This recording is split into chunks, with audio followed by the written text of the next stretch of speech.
Physical silver demand explodes, with largest deficit in decades.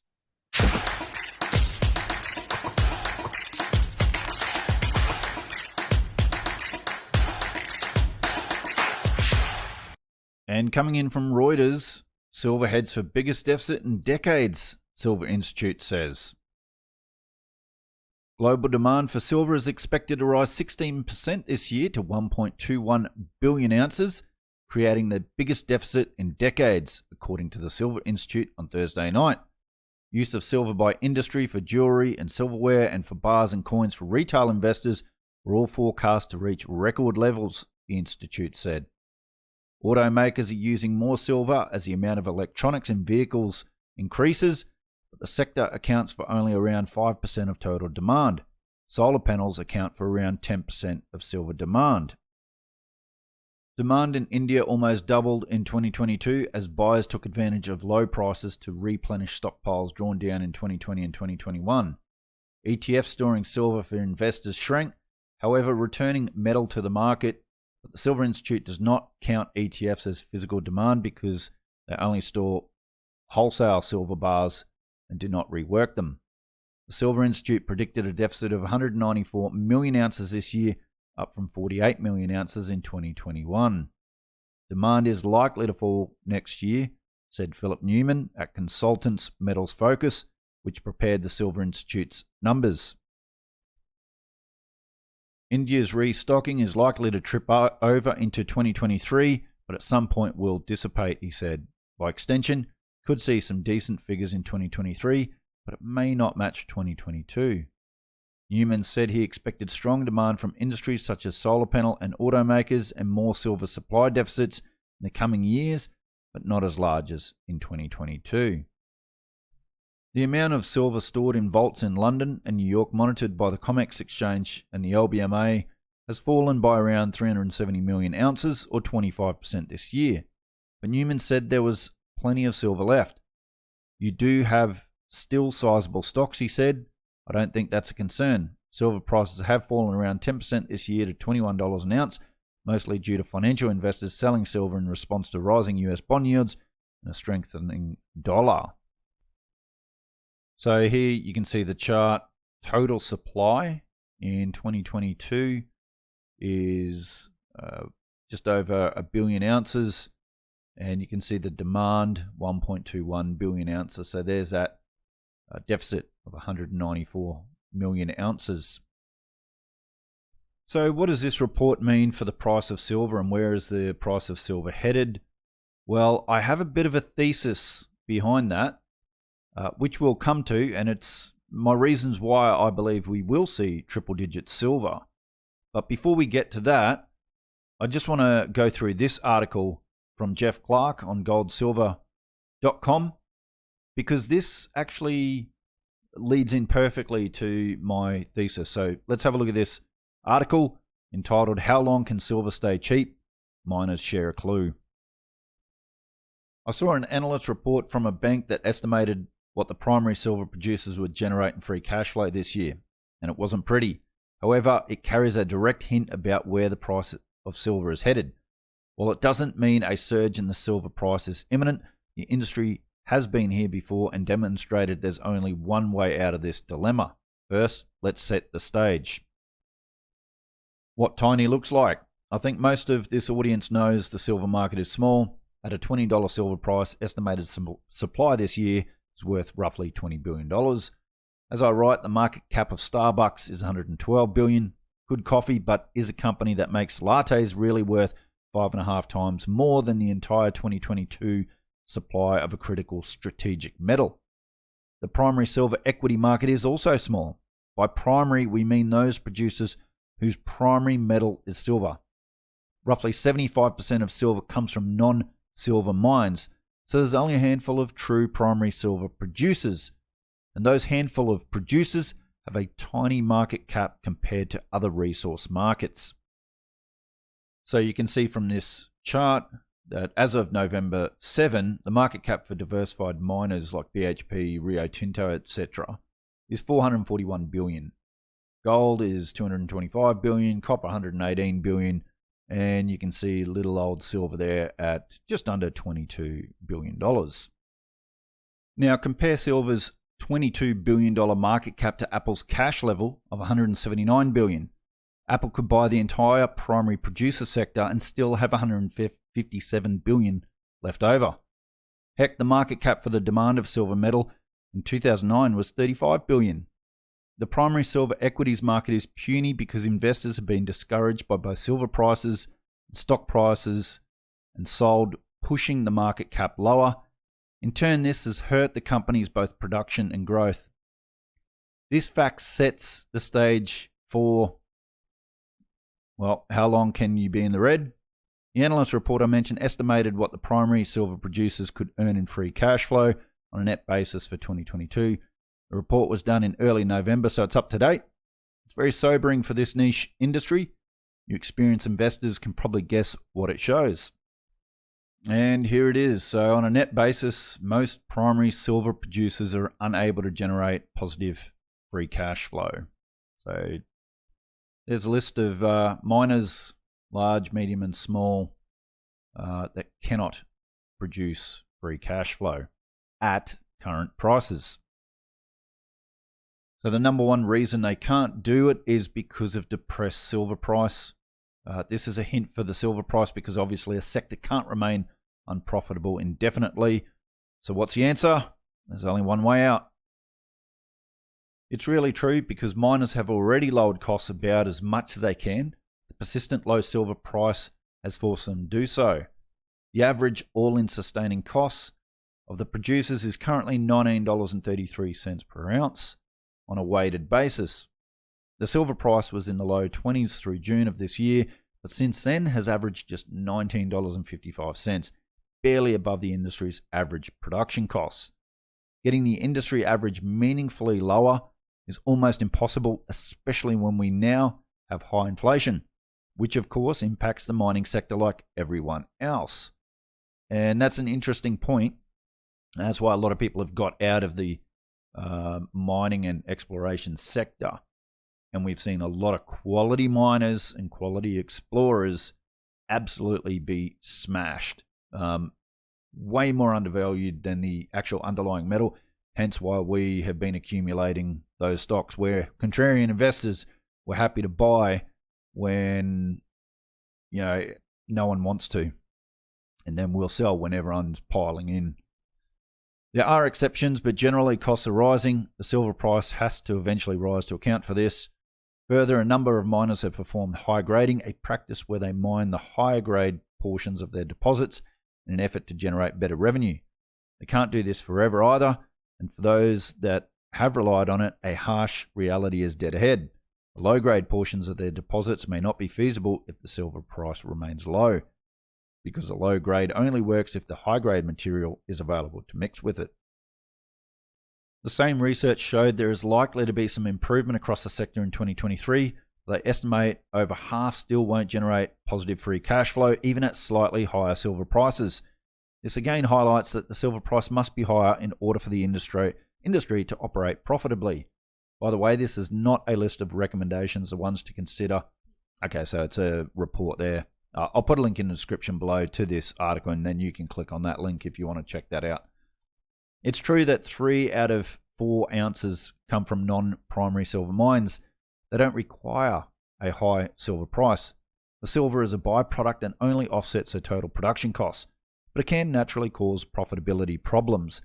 And they probably didn't expect silver to average $19.55 an ounce during high inflation. So these producers too are hoping for, and in a few cases need, a higher silver price. If low silver prices were to persist, it could put some companies out of business, force some to cut back to only their highest grade mines, push some to merge, or other things they may not necessarily want to do. It can affect the industry in other ways too. Exploration and development budgets could fall, top management people, including geologists, could leave the industry, and students could be discouraged from choosing mining as a profession. It can turn into an ugly, vicious cycle. However, I don't expect these extreme things to happen. All it takes is a higher silver price and the difficulties start to ease up. for most of them. Ultimately, the silver price must go higher. The industry can't function this way indefinitely. Persistent high inflation demands it too. The miners are hinting that an upward shift in silver's price is coming, and Jeff says, I recommend we invest accordingly. So where does this lead to my thesis? So it's clear that silver supply is becoming an issue, and I think will only become a bigger issue as we move forward in this whole ESG, anthropogenic global warming world, where a lot of pressure, a lot of funding for certain mines become harder. Also, I think a big thing is the whole gas and oil and gas sector. So I am bullish oil and gas. I think oil is going much, much higher, once again, due to supply reasons. Well, supply and demand, but due to the demonization of that industry. So I see higher input costs for miners, which means that there is going to be a lot of mines go under. There's going to be a lot of mines that close. There is going to be, I believe, a big squeeze in physical silver. Now, it is a metal that is needed.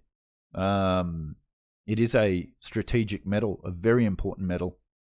And if supply falls quite a bit, then we'll see the actual physical price take over.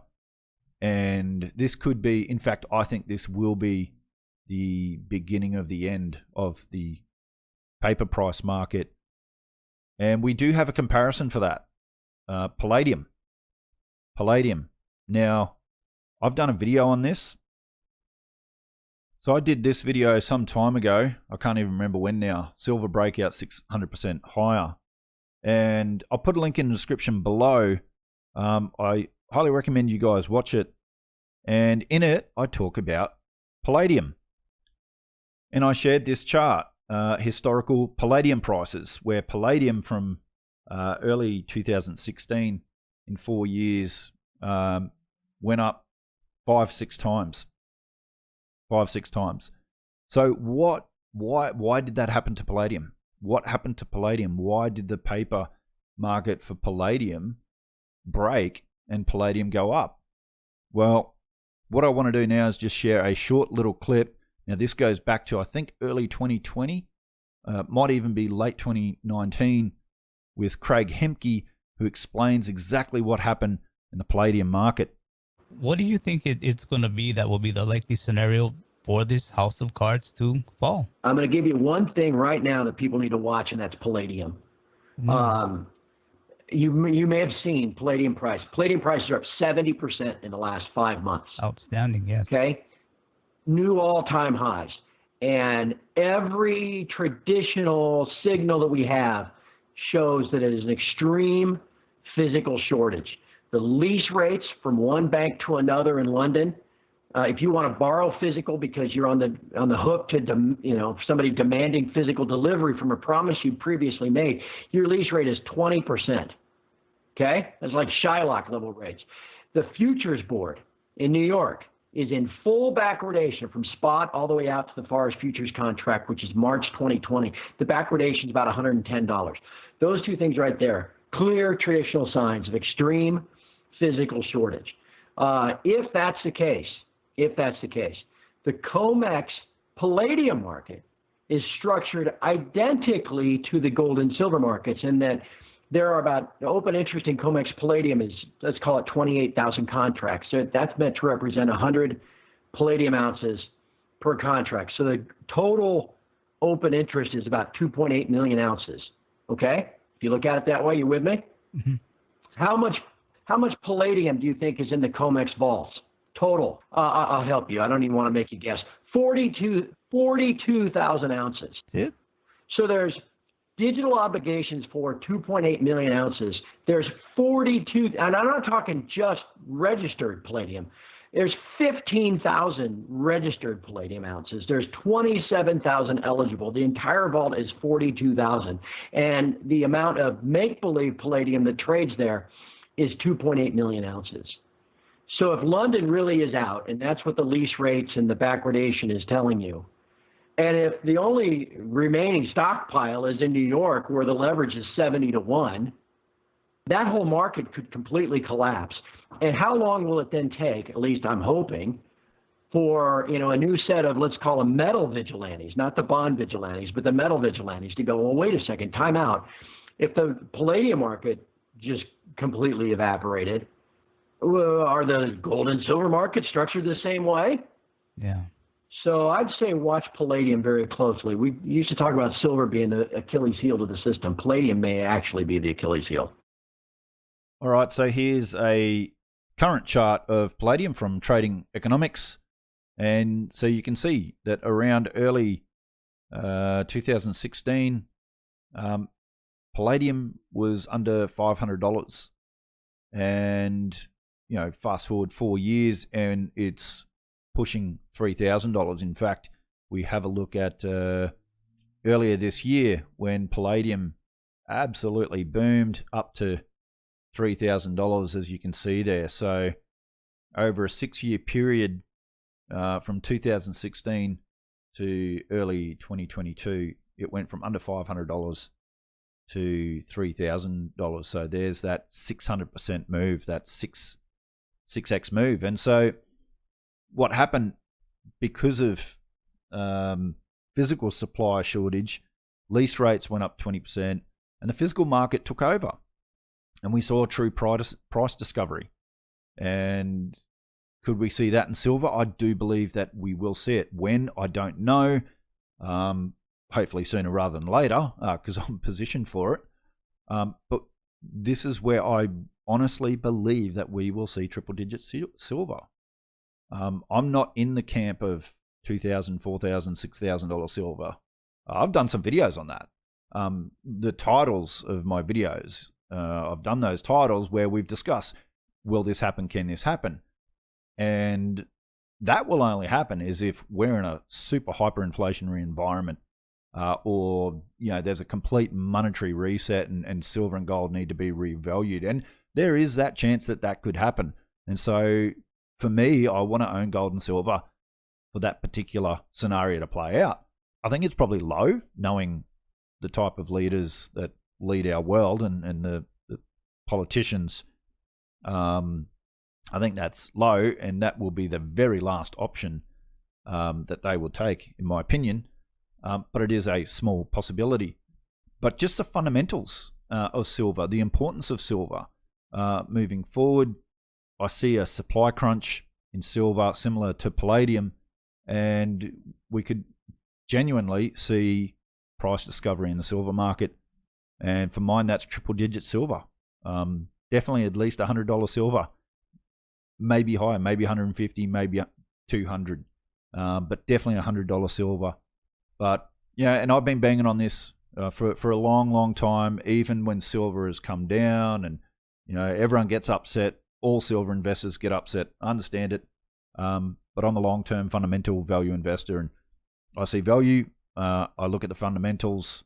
I look ahead and try to position myself before things happen.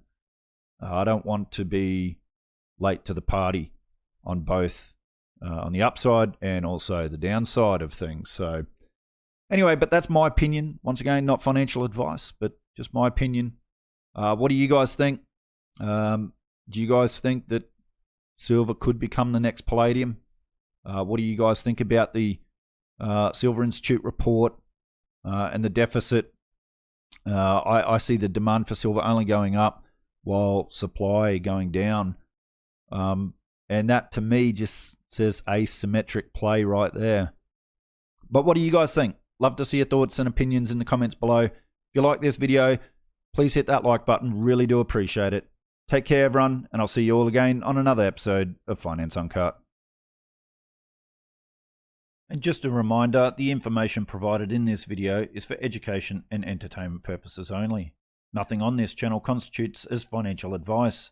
The information in this presentation is no substitute for financial advice, and all investors should seek advice from a licensed financial advisor having regard to your own objectives, financial situation, and needs.